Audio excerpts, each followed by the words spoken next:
Hello everyone, আপনারা দেখতে পাচ্ছেন যে আমি আজকে বানাচ্ছি রুই মাছের কারি। আর এখানে আমি দিয়ে দিয়েছি মশলাটা কষে নিচ্ছি পেঁয়াজ ছাড়া। এর মধ্যে দিয়েছি সরষা, বাদাম, জিরে, গোলমরিচ, কাঁচা লঙ্কা, আদা, রসুন। আজকে কিন্তু রান্নাটা রুই মাছের পেঁয়াজ ছাড়াই হচ্ছে।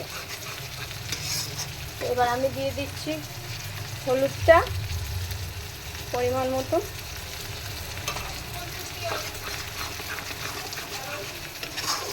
সুন্দর করে কষিয়ে নিচ্ছি।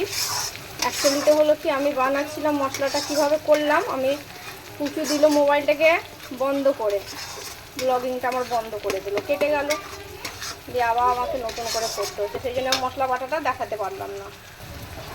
আর দিয়ে দিচ্ছি আমি কাশ্মীরি লঙ্কা।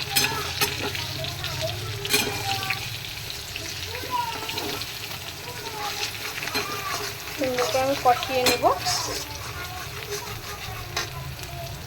আর দিয়ে দিচ্ছি আমি স্বাদ অনুসার লবণ। এর মধ্যে আমি একটা টমেটো বাটাও দিয়েছি, মশলাটা যখন করছিলাম তখন একটা টমেটো বাটা দিয়েছি। আর এটা আমি পেঁয়াজ ছাড়াই রান্না করছি। কাঁচা লঙ্কা বাটা কিন্তু আমি শুকনো লঙ্কা একটুকু বাটিনি, শুধু ফোড়ন দিয়েছি দুটো লঙ্কা, যা তাই। সুন্দর করে আমি কষিয়ে নেব মশলাটা।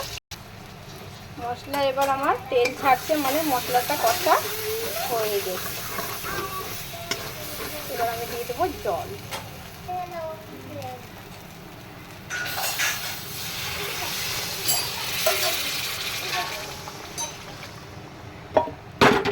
পরিমাণ মতো জল দিয়ে দেবো।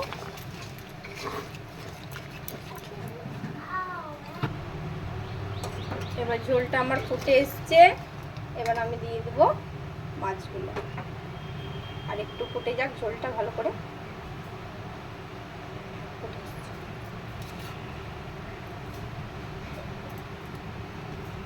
মাছগুলো দিয়ে দিই।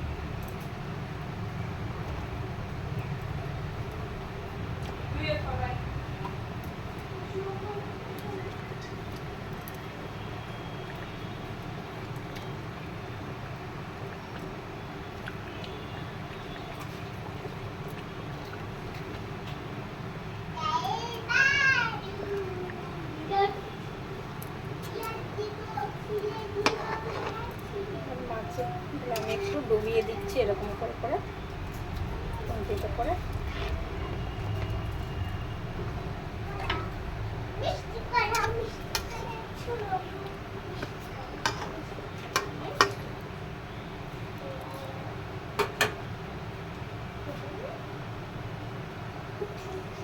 আর মাছের ঝোলে কিন্তু খুব সুন্দর একটা কালার চলে এসছে।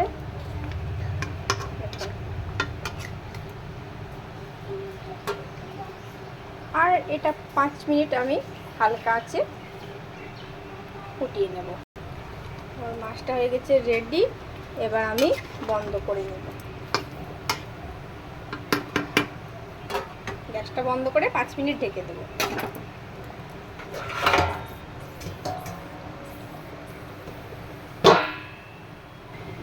5 মিনিট হয়ে গেছে। আমি এবার একটু খুলে নিচ্ছি ঢাকাটাকে।